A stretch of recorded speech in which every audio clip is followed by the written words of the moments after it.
Lesson 2 demo number 1. Suppose a ball is dropped from the upper observation deck of the CN Tower in Toronto, 450 meters above the ground. Let's estimate the instantaneous velocity of the ball at t equals 5 seconds, and then we're given a formula for the height of the ball after t seconds have passed. So let's give this one a shot. Okay, before we know the instantaneous velocity, I guess we should fill in some specifics for this S of t formula. So S of t equals 1/2. All right, so now we need an A. A is the acceleration due to gravity. Here on Earth, that is roughly 9.8 meters per second. So we're going to put 9.8 here, and then times t squared, plus initial velocity. So this ball is dropped, which means its initial velocity is nothing. So that's a 0 times the t, plus s sub 0. S sub 0 is the initial height. That's 450 meters off the ground. So half of 9.8, that's 4.9, t squared plus 450. Okay, so what is this telling us? This is telling us the height of this ball at any moment in time. So for example, if you were to do S of 1, let's actually do S of 5. We're going to need that one anyway. So let's do S of 5. It should tell us the height of this ball after 5 seconds. So we're just plugging in 5 for that t, 4.9 times 5 squared plus 450. So we got my calculator here. 4.9 times 5 squared plus 450. So we drop the ball, it's falling, falling, falling, and 5 seconds later, it's 572.5 meters off the ground, which doesn't make a whole heck of a lot of sense because this ball is supposed to be falling to the ground, and we're defining the ground to be at height 0. And so hopefully some of you have noticed that I made this error way back in the beginning when I said that gravity was 9.8. Well, if we're saying that downward is towards the negative heights and up is greater and greater heights, then that should not have been positive 9.8. It should have been negative 9.8. And so it really should be negative 4.9 t squared plus 450, which makes this a negative, which will give us a reasonable answer. Now let's try this again. Second enter, and we're going to insert a negative sign. So this should be better. 327.5, that makes sense. It has fallen a little bit in those first 5 seconds, so 327.5 meters. And so you can plug in any value of t that you want, and this formula will output the height at that moment in time. So if I plug in t equals 6, it will be closer to the ground. T equals 4 will be further away from the ground. What I want is the instantaneous velocity at t equals 5. So what we're going to do is let's go ahead and estimate the instantaneous velocity between, average velocity from t equals 5 seconds to t equals 5.1 seconds. Instantaneous velocities are hard, but average velocities are easy. So all we have to do here is follow our regular formula, change in distance over change in time. And so the change in distance, well, it's whatever the distance is at 5.1 seconds minus whatever the distance is at 5 seconds. We're just going to subtract the height of the ball at those 2 moments in time and then divide it by the change in time. So it's just 0.1 seconds, but I'm going to follow my formula here. So it's just 5.1 minus 5. And now we're going to use the calculator to save us on some of the grunt work of the arithmetic here. So I'm actually going to, what am I going to do? I'm going to go into y equals, and I'm going to type my formula, this blue one right here, negative 4.9 x squared. X squared plus the 450. And so let's check that that's working by finding this 327.5 here more directly. If you go to vars and then to the right to get y vars highlighted, and then the very first one is what I want, so hit enter on function there, and then y1, that's exactly where we just put this thing, hit enter there. And if I put of 5, it's going to find s of 5. This is function notation. It looks a little bit weird. It would normally look like an f of 5, but on the calculator it's y1 of 5, and we should get the same 327.5. And so that means that I can do that same calculation second entry, but instead I'll do 5.1 because that's the next number I need to know. So 322.551.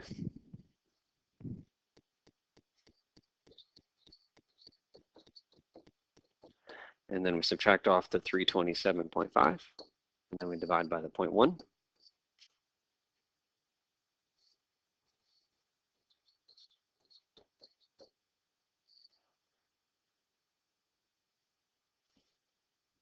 Okay, and I'll be even more efficient now and actually just type that thing in one shot. So parentheses here, we're going to do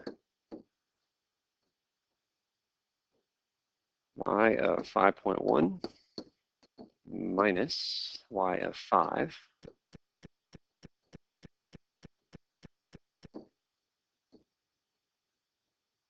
Close the parentheses for the entire numerator divided by 5.1 minus 5. I know I could just type in a 0.1 there, but I want to see the symmetry of this formula, and so we crunch it all together and we get negative 49.49. Let's write that.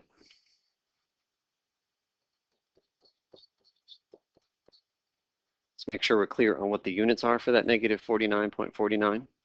So what were the units up on top? Well, the numerator of our fraction was s of 5.1 and minus s of 5, and those are both measured in meters. So apparently the numerator is meters.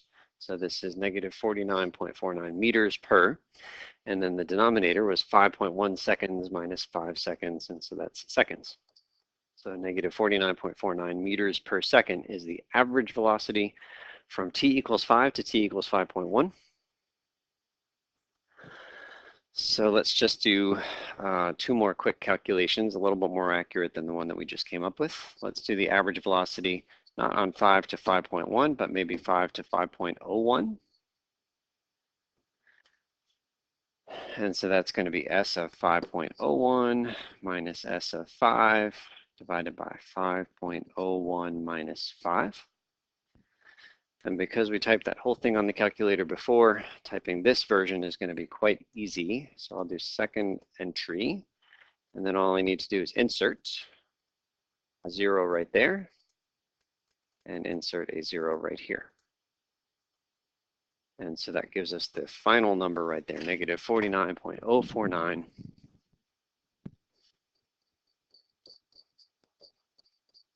And again, that's meters per second. Okay, and that was so much fun. We'll just do one more. Let's try going on the other side. Let's go the average velocity on the interval 4.999 to 5. I still want to make sure that 5 is in the interval. It's one of the endpoints of my interval. Could be anywhere in the interval, but we're focused on t equals 5, so clearly that belongs. And then we're honing in tighter and tighter near t equals 5. And so we're just going to type this thing on the calculator. Again, second entry will save us some typing. So this one should be 4.99. Now, if I hit 9, it's going to type over that. So I'm going to insert and then do my last 9.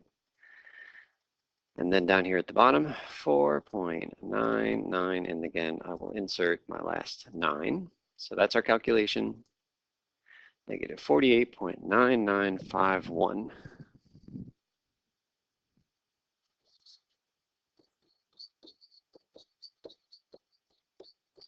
Again, meters per second. So what is the instantaneous velocity at t equals 5? Well, we can't know precisely at this moment, but we can make our best guess looking at the data we have. Negative 49.49, negative 49.049, negative 48.9951. And it sure feels like maybe these numbers are honing in on negative 49. So that's our best guess at this moment. That the instantaneous velocity at t equals 5 is negative 49 meters per second.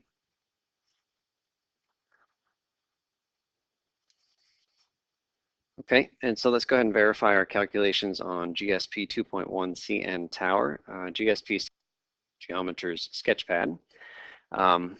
So here is our first look at something in Geometer's Sketchpad.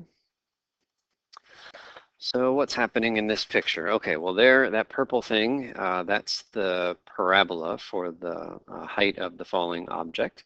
The object is falling straight down, but this is time on the horizontal, not a horizontal distance. And so we've got this fixed point right here in red. 5 seconds in, the height of the object is 327.5. It's probably hard to read that on the video, but anyway, it's looks good to me. It's after 5 seconds. And then we got this varying point, which at the moment is way down here. At the moment, the varying point has those coordinates. And so let's move this varying point to 5.1. And so the other thing that's drawn here is that blue line connecting. Don't worry about the blue line for right now, but I'm just going to move this varying point to 5.1. That's probably close enough. So I'm looking right up there. And at 5.1, the height of the varying point is 322.51-ish. Does that agree? Or is it 322.551? Yeah, that's pretty close. It should be exact, but it's not because I'm not exactly at 5.1. And then we're calculating the average velocity. And so the average velocity is just this y minus this y over this x minus this x. But now let's think about this blue line right here. That blue line is just a line connecting 2 points on a graph. We're going to define such a line in a second to be a secant line. And if I do the y minus the y over the x minus the x, what am I really calculating for that line?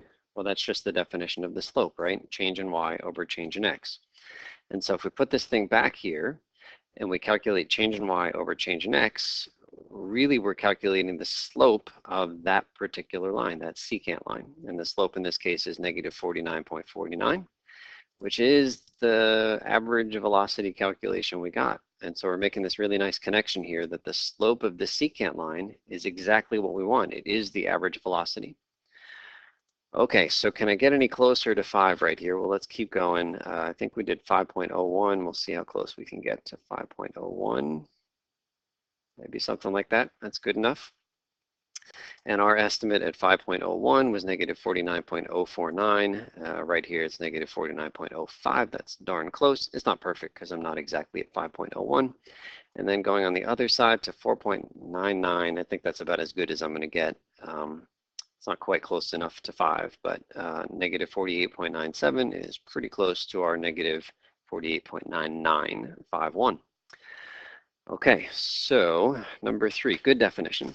A secant line is a line that goes through how many points on the curve? 2. 2 points on a curve. Okay, so before we do our bad definition, it is really hard to see that this is a secant line because the 2 points that we're connecting on that curve are almost right on top of each other. And so this line right here is really close to just hitting 1 point on the curve. I know it hits 2, but those 2 points are almost one and the same. And so bad definition we're going to come up with here is that that line right there is called the tangent line. If it just hits 1 point on the curve. A tangent line is a line that goes through 1 point on the curve. So why is that a bad definition or a poor definition? Well, I can't tell you yet. We'll get there real soon.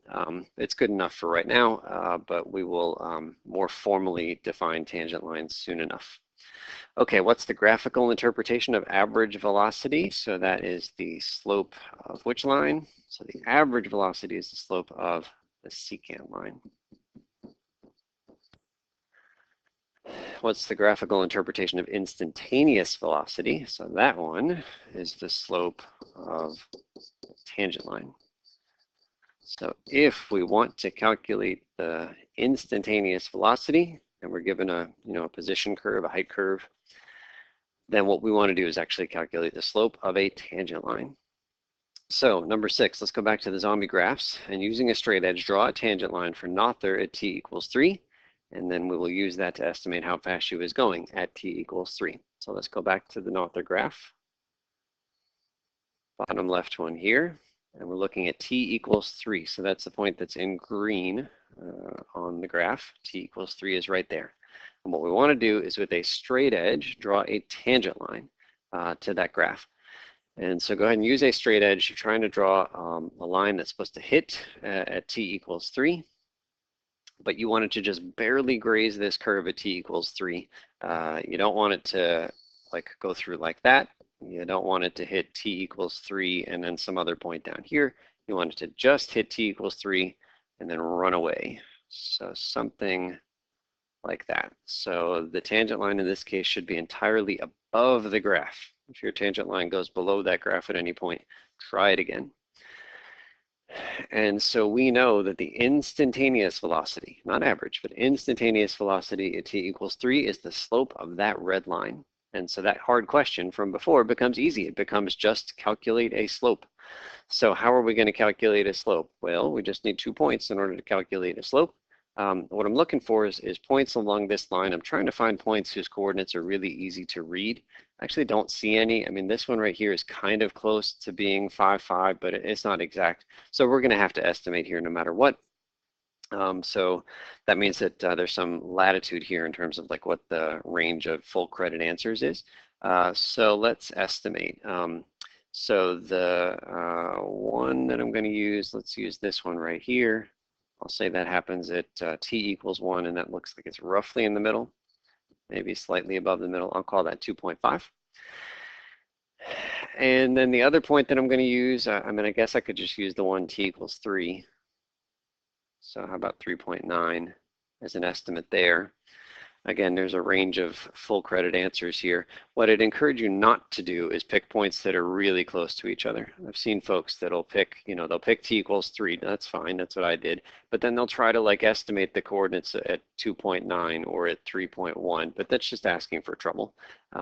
Pick points that are far apart from each other. In fact, given that we're on the red, you could ignore the curve entirely. You could pick this point up here. So 2 points that are far away from each other, and then we're going to calculate the slope. So we'll do that right here. Instantaneous velocity at t equals 3 is roughly, okay, so we're doing the change in the distances. So that's a 3.9 minus a 2.5. I don't have enough room to do this in here. Okay, so how about down here? 3.9 minus 2.5 divided by the change in time. So the time at the point of tangency is 3 hours minus, and then the other point that I colored black here was at t equals 1. And so this is our calculation here.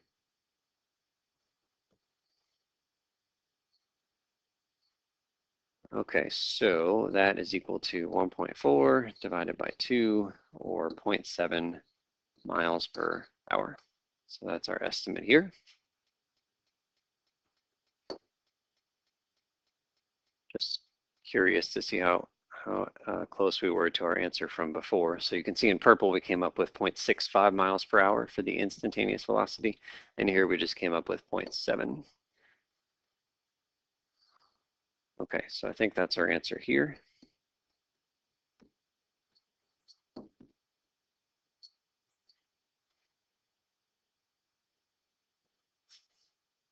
Okay, next page, number 7. We now change gears back to the ball falling from the CN tower. Instead of finding a few average velocities and then making our best guess, that's what we did, right? We went from 5 seconds to 5.1 or to 5.01 or to 4.99. Instead of doing that, we'll do things a bit more formally as follows. A, label the varying point in the diagram below with the coordinates 5 plus h, comma, s of 5 plus h. Okay, so the varying point is here in green. 5 plus h, comma, s of 5 plus h. What does the h represent in the graph? Draw a horizontal line segment on the graph whose length is equal to h. Okay, well, let's see. I'm going to label in red right down here, going straight down from this thing, we get to the number 5. So I'm going to put a 5 right down here. And I'm going to label this guy right here straight down. That's a 5 plus h, right? That's the x coordinate input. 5 plus h right there. And so if I want a horizontal line whose distance, whose length is equal to h, well, that's this horizontal line right here. So all we're saying is that from the fixed point to the varying point is a horizontal distance of h, just some generic h. It could be h is 0.1 or 0.01 or negative 0.001. Here are the calculations for the average velocity on the time interval, t interval, 5 to 5 plus h.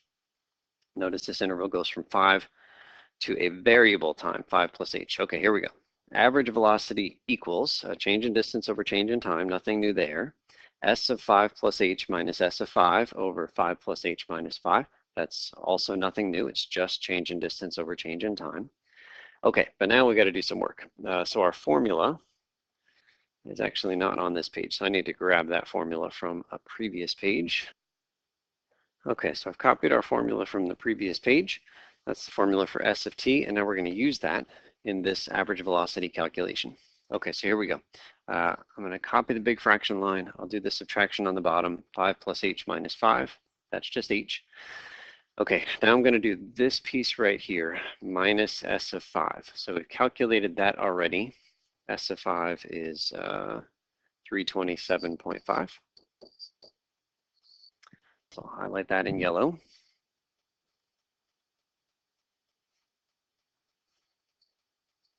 Okay, so now the hard part, S of 5 plus h. Okay, so what does it mean? It means that every place we see a t, there's only one of them, we're supposed to put 5 plus h. So 5 plus h goes right there for t. So let's copy everything else. Negative 4.9 times something squared plus 450. And then the something is 5 plus h. Every t becomes 5 plus h. It's not necessary, but I'm going to put brackets around this thing here and brackets around this thing here just so we can clearly see our two pieces. And I've got a highlighter, so I'm going to use it. That S of 5 plus h is everything in this first set of brackets right here. Okay, so now we're doing some algebra. Nothing tricky, we just have to be careful as we do it. So we're not going to distribute until we take care of that square. So squaring 5 plus h, it's 25 plus h squared. If that's all you wrote, that's wrong. We're missing two terms in the middle. Maybe write 5 plus h next to itself, 5 plus h times 5 plus h, and FOIL or distribute or something, but hopefully you see it's a plus 10h there in the middle, plus the 450 minus the 327.5. All that is, of course, divided by h. Okay, now we're ready to distribute that negative 4.9.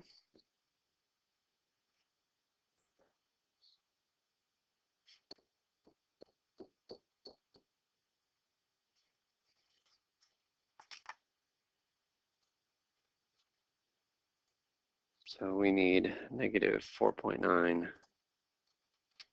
times 25. Okay, so that's negative 122.5.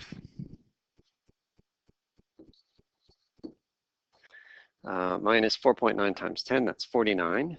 H minus 4.9 h squared. Okay, 450 subtract 327.5.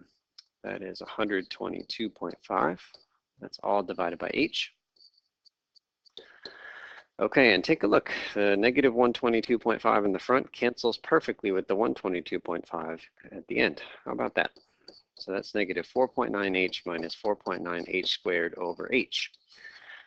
Now, I don't want you canceling here. What I want you to do is factor on the top, the greatest common factor. We're going to pull it out of both. Did I make a mistake? I did have an extra decimal point here.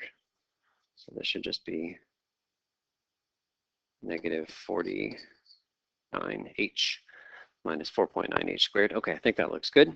So factoring out the greatest common factor on the top. In fact, I don't even need the numerical part. I just need the h. The h is the only thing we care about. So the h comes out negative 49 minus 4.9h.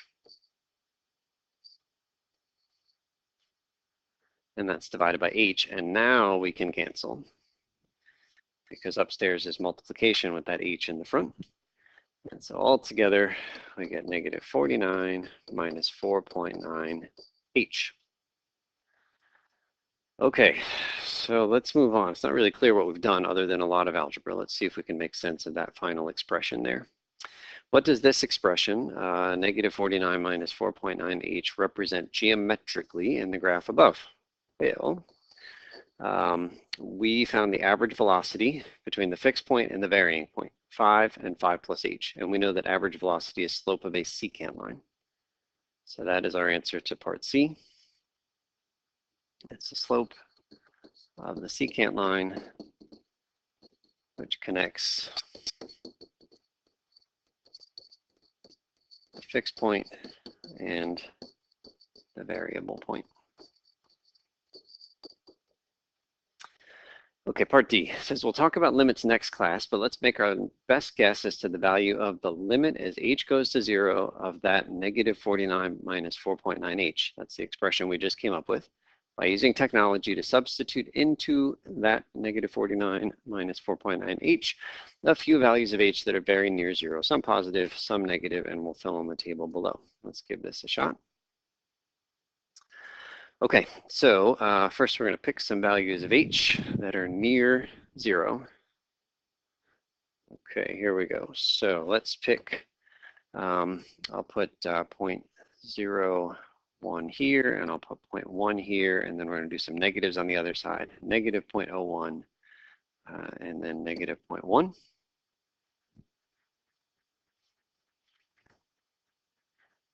And we're just going to do our calculations here. These calculations are actually pretty straightforward, but we'll use the calculator anyway. So we go negative, nope. Go negative 49 minus 4.9 times 0.1. So we get negative 49.49. That sounds familiar. And then let's do the same thing, but with a 0.01 right here. Negative 49.049. That also sounds familiar. And now let's do the same thing, but with some negatives. So I'll insert a negative sign here. Negative 48.951. And then finally, a negative but without the 0. Negative 48.51. Okay, so what's going on here? Well, if h is 0.1, that means that our varying point is at 5 plus 0.1. 5 plus 0.1. Well, 5 plus 0.1 is just 5.1. And so we calculated very quickly there the average velocity between t equals 5 and t equals 5.1, which was exactly what we did as our first estimate here. Between 5 and 5.1, we got the same negative 49.49. And then when we did 5.01, we got this negative 49.049. Let's take a look at the second thing we just filled in the table, negative 49.049. Why did that work? Well, we picked t equals 0.01, which means that this is 5 plus 0.01, or, oopsies, 5 plus 0.01, which is just 5.01. And so, of course, it agrees. And the nice thing about doing the hard algebra one time through with a generic h is that you can then very quickly get your average velocities. It's a much faster calculation once you've calculated the final average velocity there. Okay, thus we guessed that the instantaneous velocity at t equals 5. Okay, lots of notation. Limit as h goes to 0. Why are we sending h to 0? Well, remember, h is the distance between the fixed point and the varying point. And I really want those 2 points basically on top of each other. And so I want this varying point to just travel up the curve, up the curve, up the curve until it's pretty much smack dab on top of the fixed point. And as it walks up the curve, what happens to the value of h? It goes to 0. And even if our varying point were over here, and we started with that thing, and then we walked along the curve and along the curve. Well, in this case, h would be like a negative number. Instead of calling h the distance, I guess I could say to the left it's a negative h. But still, as we walk along the curve this way, we want the h to approach 0 from the positive side and the negative side. And that's exactly what we did here. We sent h to 0 from the positives and from the negatives. Okay, instantaneous velocity is the limit as h goes to 0 of this massive calculation. That's the algebra one that we just did right off the top of the screen. We did all that calculating and we discovered that this fraction reduced very nicely to this expression in the parentheses. And then looking at the table, we make our best guess. Looking at these numbers here, what's happening here as h approaches 0, it looks like we're heading towards negative 49. Can't say for sure, but it is compelling evidence that we're looking at. What happens if we just plug in h equals 0. Well, there's a question mark here because if you plug in h equals 0 right there, then this becomes 5 plus nothing minus 5, which is really just 5 minus 5, which is 0. And we can't divide by 0. So we can't just plug in h equals 0. But we can plug in numbers that are really close, right? From the positives and from the negatives.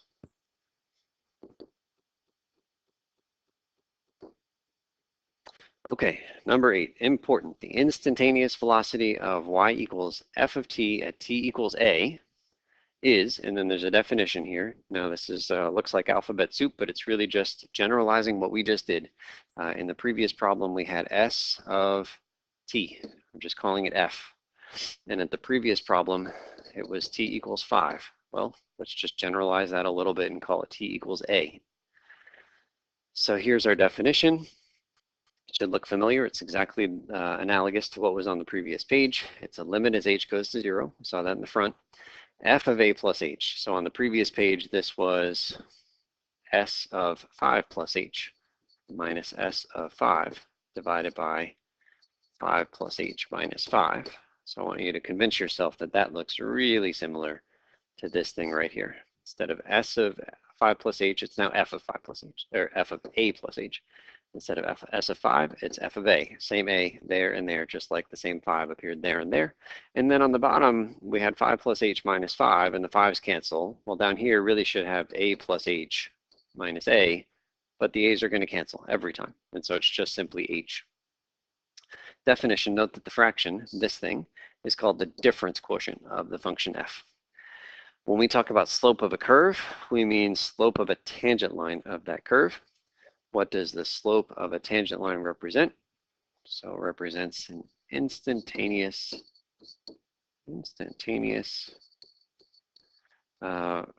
today it's instantaneous velocity. Next class we'll generalize even further and call it instantaneous rate of change.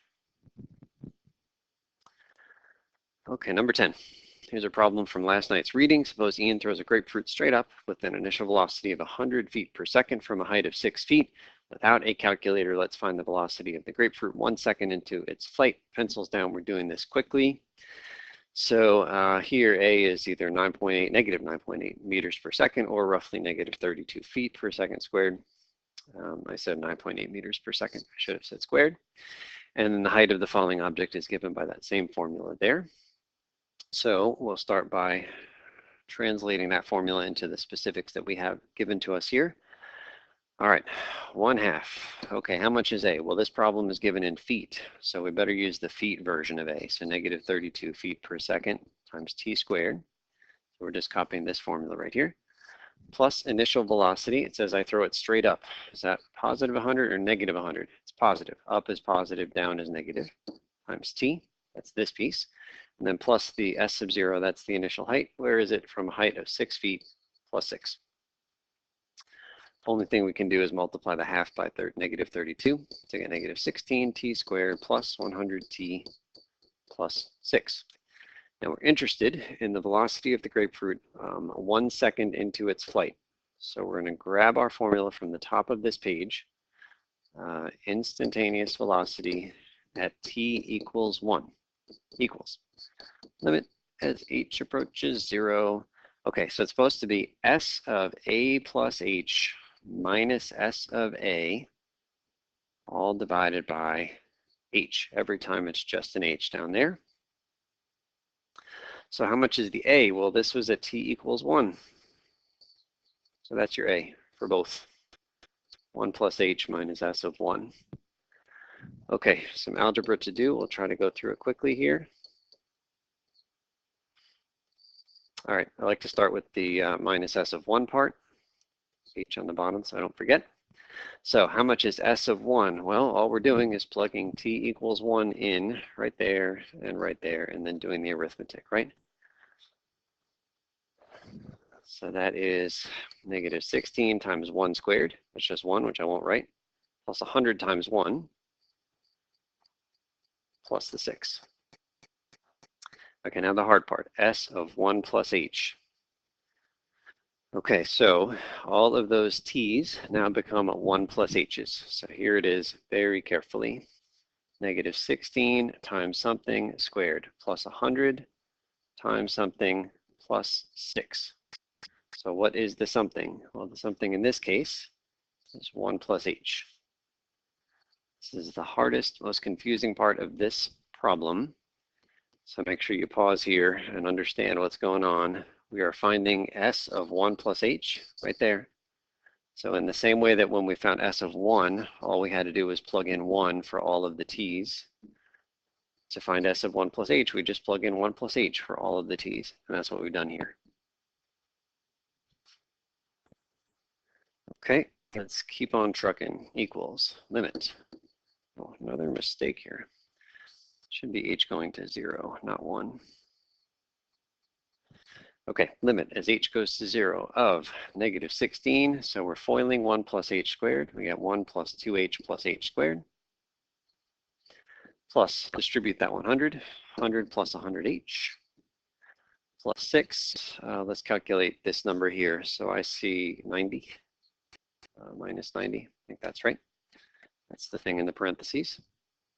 All divided by h.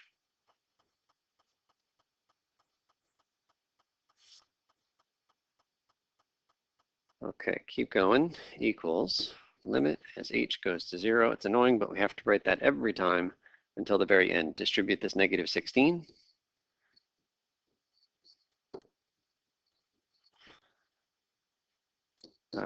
I'm just going to copy the rest of this stuff here.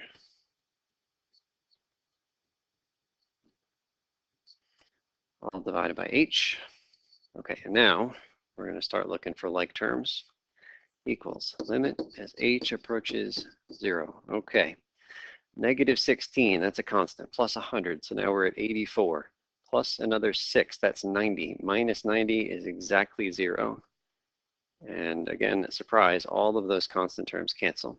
So I'm just going to write down what's left. We do have two other like terms, though. Negative 32h plus 100h, that is 68h. And then the minus 16h squared is the only term we haven't written yet. That's all divided by h. Don't cancel until you factor on the top. Again, we're factoring out the h. We don't need to factor out the greatest common factor. Just the h is the only thing we care about. And then the nicest moment in the problem where we get to just straight up cancel those h's. And this is equal to limit as h approaches 0. That's the last time we have to write that. 68 minus 16h. Parentheses are necessary here because it's not a fraction anymore. Okay, what is this equal to? Well, you could use a calculator, but we're trying to do this without. So what are we actually trying to do at this moment? Well, we're just trying to plug the numbers in that are close to 0 for h.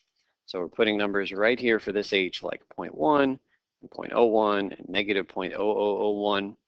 Well, what if we just, we're friends, right? What if we just put a 0 here, right? I said we weren't really allowed to do that because you can't divide by 0, but that h isn't in the bottom anymore. We got rid of it in that canceling step. So really, we're just going to plug 0 in for this h right here, and 16 times nothing is nothing. And 68 minus 0 is 68, and that's our answer. The velocity of the grapefruit is 68 feet per second. 1 second into this velocity's path.